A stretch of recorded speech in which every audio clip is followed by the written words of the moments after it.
This is one of the best games ever played at a Pro Tour final. Let's take a look. Today we're looking at the grand finals of Pro Tour Lord of the Rings, Christian Calcano versus Jake Beardsley.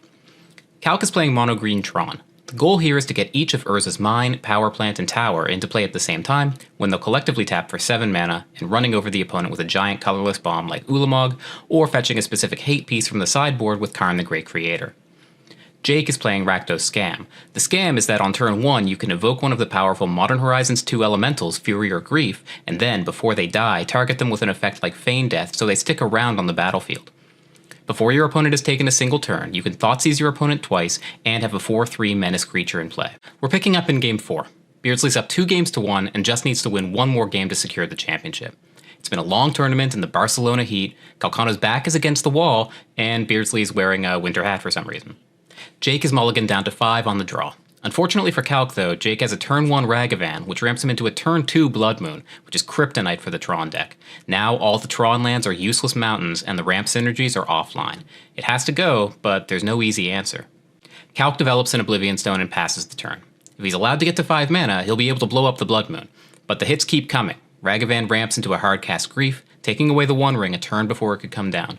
Ugin is on the horizon, but it's not clear that Calc's going to live to cast it. He finds the last Tron land with his map and cycles his Chromatic Sphere, finding the One Ring, which can buy him a turn later.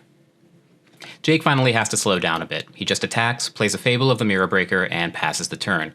Calc can't find the land to pop the Oblivion Stone though, so he has to deploy the One Ring, and with it he draws Haywire Might, another possible answer to the Blood Moon.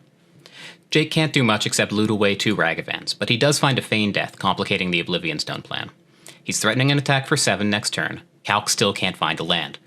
After some wheel spinning, his only line to stay alive is to activate his Haywire Might, but he doesn't have the green to activate it. He has to play Chromatic Sphere to make the green mana and hope he draws into an untapped land to play the Might. He does find it, but exiling Blood Moon is too slow. He'll go down to 3 by his next turn with an active ring against a Lightning Bolt deck. So he exiles his own One Ring instead. This is like gaining 6 life. He gains 2 from the Might dying, and he won't take 2 from the ring the next 2 turns.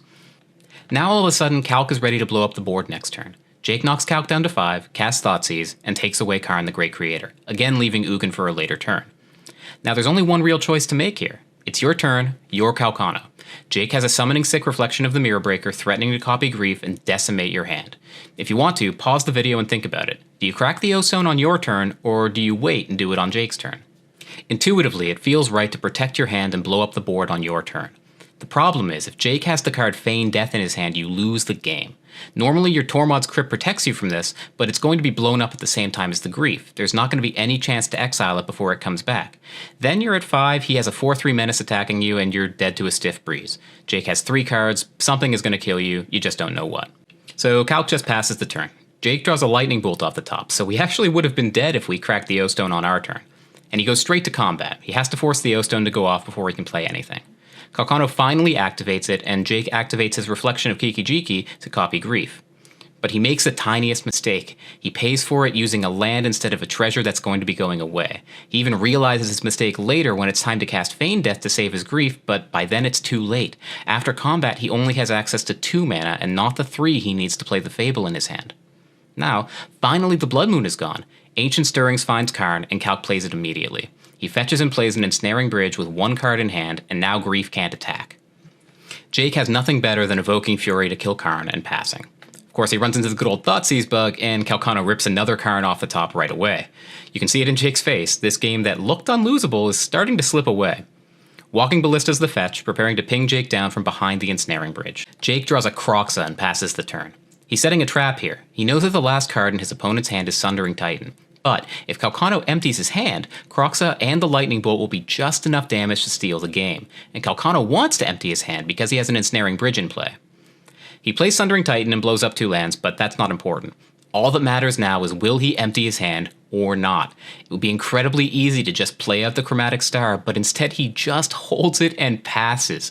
And maybe it was just to keep mana around to activate the Walking Ballista, or maybe it really was just incredible presence to play around Kroxa, but either way, this is the only line that wins, and it wasn't easy to find. Jake has no choice. He goes for it and hopes the last card in Calcano's hand is a land, but we know it isn't. All he can do is shake his head, and Calcano has lethal on the backswing, fetching Haywire Might, getting rid of his Ensnaring Bridge, and attacking then pinging with his Walking Ballista. This game was thrilling, but what I really liked about it was how it looked like, on the surface, the Tron player just kind of got lucky and top-decked what he needed at the right time. But really, if not for some really precise play from Calcano and one tiny mistake from Jake, this game wouldn't have even been close. And that's what I think makes this game and these players great.